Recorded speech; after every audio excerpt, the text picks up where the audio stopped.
Hello guys, good morning. তো আমি আশ্রিতা চলে এসেছি নতুন একটা তোমাদের সাথে ভিডিও নিয়ে। প্লিজ সঙ্গে থাকো।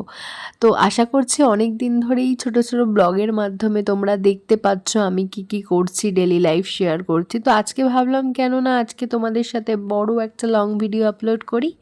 তো এটা বেসিক্যালি গণেশ পুজোর ব্লগ বলতে পারো, এবং আমার তো ডেলি লাইফ এটাই হয়ে গেছে, কর্পোরেট ব্লগ অলসো। তো যাই হোক, আজকে অনেক সকাল সকাল ঘুম থেকে উঠে রেডি হয়ে বেরিয়ে গেছিলাম। আর রেডি হওয়ার চক্করে না আমি শুধু জাস্ট ড্রেসটা পরেই আর খাওয়া দাওয়া কমপ্লিট করে বেরিয়ে গেছি। সাজুগুজু কিছুই করা হয়নি। তো এখানে আমি ট্রেনে বসে বসে ভাবছিলাম কি করব, টাইম পাস করবো।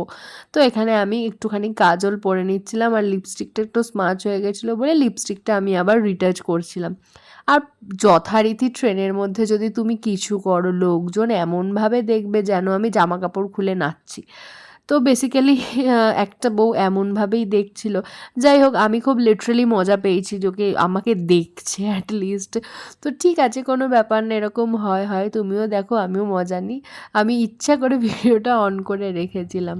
এখানে বাস থেকে নেমে আমি একটা ডাব খেয়ে নিয়েছিলাম বডি রিফ্রেশমেন্টের জন্য, এবং তারপর অনেকক্ষণ পর একটা হাফ টাইমে চা খেয়েছিলাম। এটা সঙ্গে সঙ্গে খাইনি।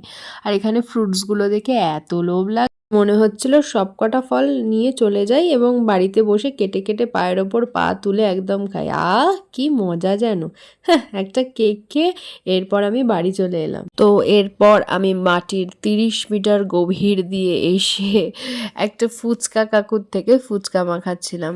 আর এটা হচ্ছে আমার বাড়ির পাশেই একদম কাকুটা বসে। আর আমি ছোট্টবেলা থেকে এনার কাছেই একদম ফুচকা খাই। লিটারেলি আমার কিছুদিন ধরে এত ঠান্ডা লেগেছে, আমি ঠিকঠাক হয়তো কথাও বলতে পারছি না, ভয়েস ওভারও দিতে পারছিলাম না বলে ভিডিওগুলো আসতে একটু লেট হচ্ছিল।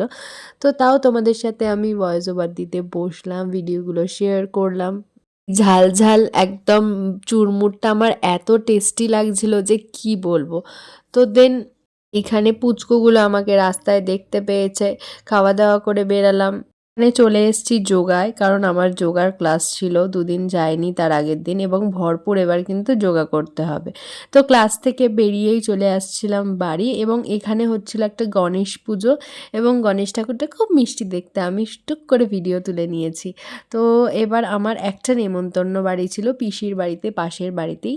তো এসে আমি পিসিটার বাড়িতে গেছিলাম। এখানে আরেকটা ছোট্ট গণপতি বাপ্পাকে দেখতে পেয়েছি।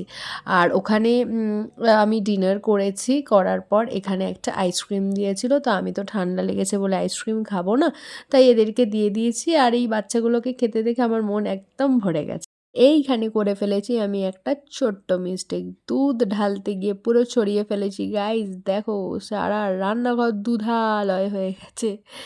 যাই হোক, এখানে দুধটা ফুটছে আর আমি এই দুধটাও ঠিকঠাক ধরতে পারি না, আমার কথার মতো একদম কেঁপে যায়। আর এই বাচ্চাগুলোও কাঁপতে শুরু করে দিয়েছে আমার কথা শুনে হয়তো। না না, সত্যি ওরা এখন একটু একটু হাঁটতে শিখেছে। এতটা স্পিডে করে দেখালাম কারণ নইলে যাভাবে হাঁটা চলা করছিল মোটামুটি দেখালে আর শেষ হবে না। তো এই ছিল আজকে আমার লং ভিডিও। ভালো লাগলে প্লিজ সাবস্ক্রাইব করে দিও। দেখা হচ্ছে নেক্সট ভিডিও, ততক্ষণে গুড বাই।